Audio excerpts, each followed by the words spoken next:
The email arrived on a Thursday afternoon. URGENT, loan default notice, Westchester property, $500,000. I opened it out of routine. As CEO of Morrison Capital Group, I reviewed all major loan defaults personally. But when I saw the borrower's name, I stopped breathing. Amanda Morrison Sterling, my daughter. I read through the details. $500,000 in debt across multiple loans. The primary mortgage on her Westchester estate, 3 months behind. A business loan for her boutique that hadn't made a payment in 6 months. Credit cards maxed out. A home equity line of credit drained dry. My daughter, who told everyone I was too poor to help her with anything, owed my company $500,000. And she had no idea I owned the bank. I picked up my phone and called my head of collections. David, the Morrison Sterling account. I want a full forensic review. And schedule a meeting with the borrowers. Tomorrow, 10 a.m. Ma'am, tomorrow's Friday. They might need more notice. Tomorrow, David, make it happen. I haven't spoken to Amanda in 3 years, not since her wedding to Christopher Sterling, son of the Sterling Hotel Empire, where I wasn't allowed to sit with the family. I was relegated to the back of the venue, introduced to no one, and dismissed before dinner service. My mother's circumstances are modest. I'd overheard Amanda tell Christopher's parents. She lives very simply. I try to help her when I can, but she's proud, refuses assistance. I'd driven home that night in my 10-year-old Camry, the car I kept for daily errands, and hadn't reached out since. If Amanda wanted to believe I was poor, let her believe it.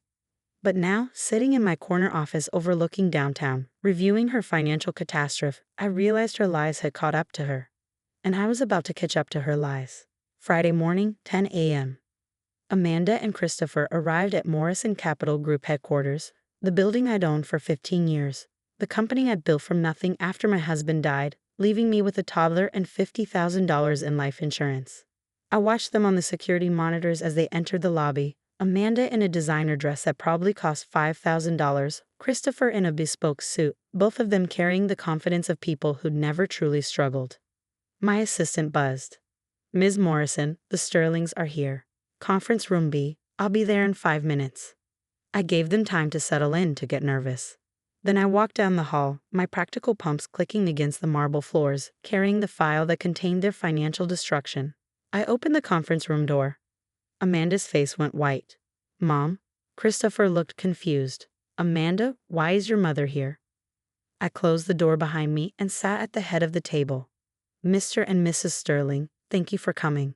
I'm Rebecca Morrison, CEO of Morrison Capital Group. We're here to discuss your outstanding debt of $547,382. Wait, Christopher said slowly. Morrison Capital Group, you own this company? I founded it 28 years ago. We hold $2.3 billion in assets under management. Your loans represent a small portion of our portfolio, but defaults of this magnitude require personal attention. Amanda couldn't seem to form words. Now, I continued, opening the file, let's review your situation. Your primary residence, the Westchester estate purchased for $2.8 million 3 years ago, is 3 months behind on payments. That's $47,000 in arrears. Your boutique, Sterling Style, has a business loan of $300,000 that hasn't received a payment in 6 months. Various credit cards and lines of credit total another $200,000. All told, you're in default on over $500,000. There's been a mistake, Christopher said, his voice tight. We have the money. There was a bank error. There was no bank error, Mr. Sterling. You're broke. Amanda found her voice. You can't talk to us like that. We're borrowers who defaulted on loans with my institution. I can talk to you exactly like that. I pulled out another document. According to our investigation, you've been maintaining a lifestyle well beyond your means for the past 2 years. The boutique loses $40,000 a month. Your house costs $16,000 monthly to maintain. Your cars, your club memberships, your shopping habits. You spend approximately $75,000 a month while earning less than $30,000. Christopher's face had gone red. This is humiliating. Amanda, you said your mother was poor. That she couldn't possibly understand business or finance. I am poor, Amanda insisted, looking at me desperately. You drive that old car. You live in that tiny apartment. You shop at discount stores. I drive a 2014 Camry for daily errands because it's practical. I also own a Mercedes S-Class and a vintage Jaguar, both kept in my private garage. I live in a modest 2-bedroom apartment downtown because I prefer it. I also own a 5-bedroom house in Connecticut, a beach house in the Hamptons, and a condo in Manhattan that I use for business. The room went silent. As for shopping at discount stores, I continued, I find excellent value there. But I also have accounts at Bergdorf Goodman and Saks. I simply don't need to announce my purchases to feel validated. Your worth. Amanda couldn't finish. Approximately $50 million. Give or take a few million depending on market conditions. I turned to the next page. Which brings us to your current situation. You owe my company over $500,000. You have 30 days before we begin foreclosure proceedings on your house and repossession of your assets. You can't do that, Christopher said. My father has connections. Political connections. We'll fight this. Your father already tried. He called yesterday after receiving our notice. I explained the situation. He declined to help you. Christopher went pale. That's impossible. My father would never. Your father is tired of bailing you out. This is the third business venture you failed at, Mr. Sterling. He told me, and I quote, maybe it's time Christopher learns the consequences of his choices. Amanda was crying now. Mom, please. We'll lose everything. The house, the boutique, our cars. You'll lose the things you couldn't afford in the first place. The things you bought to impress people who don't actually care about you. But everyone will know. The Sterling family, our friends, the country club. Everyone will know that you live beyond your means and face the consequences. Yes, I folded my hands. Much like everyone at your wedding knew you were ashamed of your poor mother who didn't belong in their world. I never said that. You absolutely did, Amanda. You told the Sterlings I was too poor to help with the wedding. Too simple to understand high society. You seated me in the back like an embarrassment. You introduced me to no one. You made it clear I didn't belong in your new life. Christopher looked at his wife. You told me your mother was struggling, that she could barely afford her rent, that you sent her money when you called. You sent me money? I almost laughed. Amanda, I returned every check. Every single one. Did you never notice they were never cashed? I thought you were too proud to accept help. I didn't need help. I needed a daughter who wasn't ashamed of me. Amanda broke down completely. I was ashamed. Okay? I admit it. Christopher's family has generational wealth, estates, trust funds, legacy. And my mother drove a Camry and lived in an apartment and wore clothes from TJ Maxx. I was embarrassed. So you lied. So I lied, she whispered. I told everyone you were poor, that I came from nothing, that I was self-made. It made my success seem more impressive. Except you're not successful, I said quietly. You're $500,000 in debt with no way to pay it back. That's not success, Amanda. That's failure dressed up in designer clothes. Christopher stood abruptly. This is pointless. We'll hire lawyers. Fight the foreclosure. My family knows people. Your family already knows people, Mr. Sterling. They know me. Your father and I have done business together for years. The Sterling Hotel Corporation banks with Morrison Capital Group has for a decade. He sat down slowly. You're our bank. I'm your family's primary lender. $300 million in corporate credit lines. Your father's been a value client. I paused. He was quite surprised to learn his son was married to my daughter, especially after Amanda told him I was too poor to attend family functions.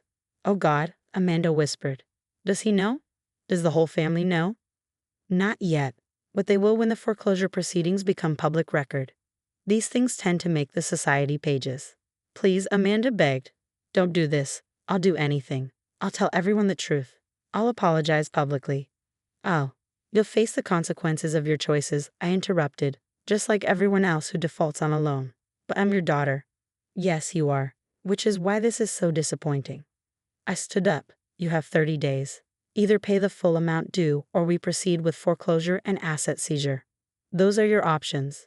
We don't have $500,000, Christopher said flatly. Even if we sold everything, we couldn't cover it. Then you'll lose everything. I walked toward the door, then paused. Amanda, you could have asked me for help any time in the past 3 years. I would have advised you against over-leveraging yourselves. I would have explained basic financial planning. I would have helped you build something real instead of this house of cards.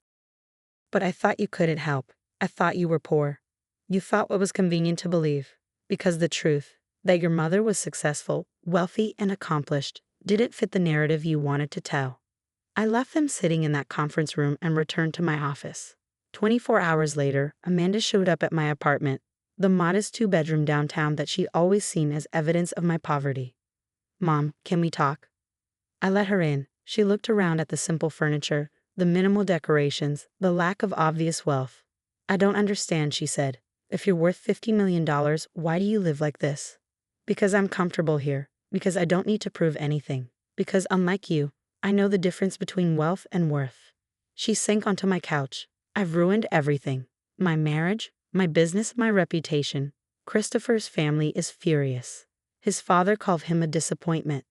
His mother won't take my calls. And you came here because you're the only person who might help me, even though I don't deserve it. Even though I was horrible to you." She looked up with red eyes. "Mom, I'm so sorry. For everything. For being ashamed of you. For lying about you. For treating you like you were less than everyone else when you're actually more successful than all of them." Apology noted. "That's it? Just apology noted? What do you want me to say, Amanda? That it's okay? It's not. You hurt me. You denied me. You made me feel unwelcome at your wedding, the most important day of your life, because I didn't fit your image of what a mother should be. I was wrong. I was so wrong. Yes, you were." I sat across from her. "But here's what you still don't understand. I didn't build my wealth to impress people. I built it to have security, to help others, to make a difference. The money is a tool, not an identity. You see wealth as something to display. I see it as something to deploy. I don't know how to fix this.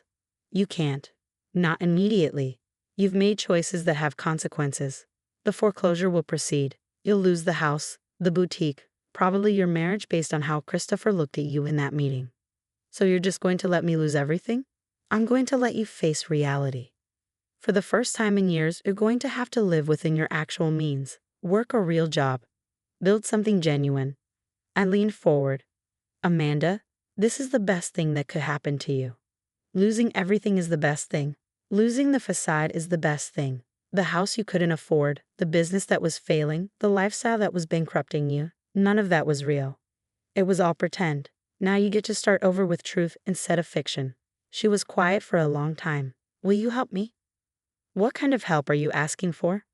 "I don't know. Advice? Support? Maybe a loan too." "No loans, no bailouts, no rescuing you from your choices." "Then what?" "I'll help you find a job, a real job, something in your skill set. I'll help you find an apartment you can actually afford. I'll teach you financial planning, budgeting, living within your means. But I won't solve this problem for you. You have to do that yourself." "Why? If you have $50 million, why not just pay off the debt?" "Because that would teach you nothing. You just make the same mistakes again. The only way you learn is by climbing out of this hole yourself." Amanda started crying again. "I don't know how." "Yes, you do. You're smart, capable, and resilient.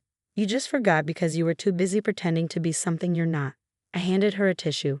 "The woman I raised could handle this. The question is whether she's still in there under all the designer labels and false pride." "I want to be that woman again." "Then be her. Starting now." The foreclosure proceeded. Amanda and Christopher lost the house, the boutique, and most of their assets. Christopher's parents insisted on an annulment, which turned into a bitter divorce. The society pages did indeed cover the fall of the Sterling's newest family member. But something unexpected happened. Amanda got a job as a junior account manager at a small marketing firm. She moved into a one-bedroom apartment in Queens. She started taking the subway. She shopped at the discount stores she'd once mocked. And every Sunday, she had dinner with me at my apartment. 6 months after the foreclosure, she arrived for dinner with an envelope. "What's this?" I asked. "Open it." Inside was a check for $5,000. "Amanda, it's the first payment on the debt. It'll take me years to pay back $500,000, but I'm going to do it. Every month, $5,000 until it's gone." "You don't have to." "Yes, I do. Not because of the money, because of the principle. I took something that wasn't mine, your company's money, and I need to pay it back. That's what people with integrity do." I looked at my daughter, really looked at her. No designer dress. No professional blowout. No fake smile hiding insecurity. Just Amanda. Real, genuine Amanda. "I'm proud of you," I said. Really? Really? Not because of the check, because you're finally becoming the person you were meant to be. She smiled, a real smile this time. I'm learning from the best. My mom, the secret millionaire who taught me that wealth isn't about what you show, it's about what you build and what you give back. That too. We had dinner, homemade pasta, nothing fancy, and talked about her job, her tiny apartment, her new life built on truth instead of pretense. As she left that evening, she hugged me tight. Mom, can I ask you something? Of course. When I told everyone you were poor, when I was so ashamed, did you ever think about telling me the truth? About exposing me? Every day. Why didn't you? Because I wanted you to learn this lesson yourself. I wanted you to hit bottom and realize that the things you thought mattered, the image, the status, the approval of people who don't really know you, none of it was real. I wanted you to discover what was real. And what's that? That your worth isn't in your bank account. It's in your character, in how you treat people, in whether you build something genuine or something fake. I touched her cheek. You built something fake, Amanda. It collapsed. Now you're building something real. That's worth more than all the money in the world. She nodded, eyes wet. I love you, Mom. I love you too, sweetheart. I always have. Even when you were too ashamed to love me back. After she left, I sat in my modest apartment, the one that had convinced my daughter I was poor, and smiled. Because the truth was finally out. Not that I was worth $50 million, but that I was worth knowing. And my daughter had finally figured out the difference.